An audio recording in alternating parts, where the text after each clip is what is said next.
एक गांव में गोपाल नाम का किसान रहता था। परिवार में उसकी पत्नी और 2 बच्चे, यही उसका संसार था। गुजारा करने के लिए वह अपने छोटे से खेत में फसलें उगाता था और उन्हें बेचकर अपना और अपने परिवार के लिए 2 वक्त का खाना जुटा पाता था। कहने को उसके पास इतना धन नहीं था, लेकिन फिर भी वह काफी खुश था। एक दिन दोपहर को वह अपनी पत्नी के साथ खेत पर खड़े होकर कह रहा था, हे भगवान, अगर बारिश हो जाए तो इस बार सभी किसानों की फसलें अच्छी हो जाएं।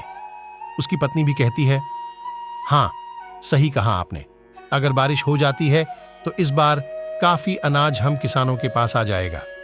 बारिश की आस में किसानों की उम्मीदें टूटने लगती हैं, लेकिन बारिश की एक भी बूंद जमीन पर नहीं गिरती। परिणाम यह होता है कि सभी किसानों की फसलें बर्बाद हो जाती हैं और सूखने लगती हैं। गोपाल की फसल भी पूरी तरह बेकार हो जाती है। ये देखकर गोपाल कहता है, हे भगवान, इस बार किसानों का बहुत नुकसान हुआ है। फसलें पूरी तरह नष्ट हो चुकी हैं। मैंने तो इस फसल और बच्चों की पढ़ाई के लिए कर्जा भी ले रखा था। अब मैं इस कर्जे को कैसे चुकाऊंगा? यह सुनकर गोपाल की पत्नी गोपाल को सहारा देते हुए कहती है, कोई बात नहीं, अब जो होना था वह तो हो गया। हमारी पड़ोस वाली दीदी कह रही थी कि संतोष भैया शहर गए हैं, हो सके तो आप भी शहर चले जाइए। शहर जाकर थोड़ा पैसे कमा पाएंगे तो कर्जा भी चुका देंगे। यह सुनकर गोपाल कहता है, हाँ, अब मेरे पास केवल 2 ही रास्ते हैं, या तो मैं शहर जाकर थोड़े बहुत पैसे कमा लूं या फिर खेत बेच दूं। लेकिन मैं खेत बेचना नहीं चाहता, क्योंकि हमारे पालन पोषण का यही एकमात्र सहारा है। बाद में गोपाल और उसकी पत्नी दोनों मिलकर गोपाल के शहर जाने को ही उचित समझते हैं। अगली सुबह गोपाल शहर जाने की तैयारी करता है। वह अपनी पत्नी से कहता है, सुनो, मैं खाली हाथ शहर जा रहा हूं। कोशिश पूरी करूंगा कि कहीं अच्छा सा काम ढूंढ लूं और थोड़ा बहुत पैसा कमा लूं। जैसे ही कुछ पैसे हो जाएंगे, मैं तुम्हें खर्चे के लिए भिजवा दूंगा। आप मेरी और बच्चों की चिंता मत कीजिए, हमारा खर्चा ही कितना है, और फिर बाद में कुछ दिनों के लिए मैं मायके भी रह आऊंगी। आप अपना ध्यान रखिए और शहर जाकर पैसे कमाइए। गोपाल के जाते वक्त गोपाल की पत्नी उसे कुछ पैसे देती है। यह देखकर गोपाल कहता है, ये पैसे कहां से आए? गोपाल की पत्नी कहती है, मैंने थोड़ा थोड़ा करके ये पैसे जमा किए थे अपने बुरे वक्त के लिए। अब शायद इनका सही वक्त आ चुका है। ये लीजिए, रखिए। गोपाल थैला उठाता है, इसी में उन पैसों को रख लेता है और शहर के लिए रवाना हो जाता है। शहर पहुंचकर वह काम ढूंढना शुरू करता है, लेकिन पूरा दोपहर काम की तलाश करते करते वह थक जाता है, लेकिन काम नहीं मिलता है। उसके बाद वह एक बगीचे में जाकर पेड़ की छांव में बैठ जाता है। वहीं पास में 2 जेब कतरे आपस में बात कर रहे होते हैं।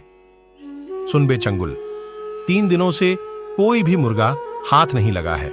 लगता है इसके पास काफी माल है। इस बार खाली हाथ लौटकर नहीं आना है। सही कहा मालिक, आपकी निगाहें तो बहुत तेज हैं। चल, अब तारीफ करना बंद कर और काम पर लग जा। मैं इसे बातों में उलझा लूंगा और तू इसका थैला लेकर 1-9-11 हो जाना। मालिक, वह सब तो ठीक है, लेकिन 1-9-11 नहीं, 9-2-11 होना है। बकवास बंद कर और काम पर लग जा। उनमें से एक जेब कतरा गोपाल के पास जाकर उससे बात करने लगता है। अरे श्याम बाबू, कैसे हो? बड़े दिनों बाद दिखाई दिए हो। अरे भाई, आप कौन? मैं तो आपको जानता भी नहीं हूं, और मेरा नाम श्याम बाबू नहीं, मेरा नाम तो गोपाल है। अरे हां, तभी मैं कहूं कि मैं तुम्हारा नाम भूल रहा हूं। अच्छा, और बताओ क्या हाल है? अरे क्या बताऊं भैया, गांव से शहर आया हूं काम की तलाश में, लेकिन काम मिल नहीं रहा। अगर आप मुझे जानते हो तो मेरे लिए कोई काम ही बता दो। इन दोनों की बातचीत हो ही रही थी, तभी चंगुल गोपाल का थैला लेकर 9-2-11 हो जाता है। पहला जेब कतरा कहता है, अरे भाई, लगता है पहचानने में गलती हो गई, चलो मैं चलता हूं। अजीब लोग हैं शहर के, पहले खुद ही जान पहचान का दिखावा करते हैं और बाद में खुद ही अनदेखा करने लगते हैं। इतने में गोपाल की नजर अपने थैले की ओर पड़ती है, लेकिन वहां पर थैला न देखकर वह काफी निराश हो जाता है और कहने लगता है, शहर के लोग तो बड़ा ही निर्दय है, गरीब के थैले को भी नहीं छोड़ते। वह भगवान से प्रार्थना करता है कि वही उसकी मदद करें। इतने में गोपाल के पीछे से एक दर्द भरी आवाज आती है, बचाओ बचाओ। गोपाल उस आवाज को सुनते हुए पीछे मुड़ता है और देखता है कि वहां एक घायल व्यक्ति जमीन पर नीचे पड़ा हुआ है। उसके आसपास से लोग गुजर रहे हैं, लेकिन कोई भी उसे सहारा नहीं दे रहा है। गोपाल तुरंत जाकर उस व्यक्ति को बैठाता है और उसकी घायल स्थिति को देखकर तुरंत हॉस्पिटल ले जाने का इंतजाम करता है। हॉस्पिटल ले जाकर वह डॉक्टर से बात करता है, डॉक्टर साहब, इन्हें देख लीजिए, यह बहुत घायल है और दर्द के मारे कराह रहे हैं। डॉक्टर उस व्यक्ति की हालत देखता है और कहता है, तुरंत इलाज शुरू करना होगा। इसके लिए तुम्हें कुछ पैसे काउंटर पर जमा करने होंगे। यह सुनकर गोपाल आश्चर्य में पड़ जाता है और डॉक्टर से कहता है, डॉक्टर साहब, आज सुबह ही मैं शहर आया हूं काम की तलाश में, लेकिन काम तो मिला नहीं, ऊपर से मेरा थैला भी किसी ने चुरा लिया। मेरे पास अब कोई पैसा नहीं है। मैं खुद भूखा भूखा काम की तलाश में इधर उधर घूम रहा था, लेकिन तभी मुझे ये जमीन पर घायल पड़े दिखाई दिए और मैं इन्हें हॉस्पिटल लेकर आ गया। डॉक्टर उस व्यक्ति का तुरंत इलाज शुरू कर देते हैं और कुछ समय बाद बाहर निकलते हैं। तभी गोपाल अपनी जेब से एक पर्स निकालता है जो उसे घायल व्यक्ति को हॉस्पिटल लाते हुए उसकी जेब से गिरते हुए मिल गया था। वह उसे डॉक्टर को दिखाते हुए कहता है, ये लीजिए डॉक्टर साहब, ये इन्हीं का पर्स है। मैंने तो इसे खोला भी नहीं है, देख लीजिए, शायद इसमें पैसे हो। डॉक्टर उस पर्स को चेक करता है तो उसमें बहुत सारे आईडी कार्ड और क्रेडिट कार्ड होते हैं। जब डॉक्टर उनकी आईडी कार्ड को चेक करता है तो उसे पता चलता है कि यह तो शहर के सबसे अमीर आदमी है। वो तुरंत गोपाल से कहता है, अच्छा हुआ जो तुम इन्हें हॉस्पिटल लेकर आ गए। तुम जानते हो ये शहर के सबसे बड़े आदमी हैं। मुझे नहीं पता, मैंने तो अपना फर्ज निभाया है। डॉक्टर गोपाल को शाबाशी देता है और कहता है, कल सुबह इन्हें होश आ जाएगा, तुम कल सुबह आकर इनसे मिल सकते हो, और वापस इलाज वाले कमरे में चला जाता है। गोपाल रात भर उस गार्डन में ही सोता है और सुबह होते ही वह हॉस्पिटल वापस आ जाता है।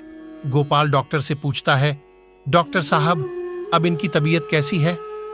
डॉक्टर कहता है, अब बिल्कुल ठीक है, तुम इनसे मिल सकते हो।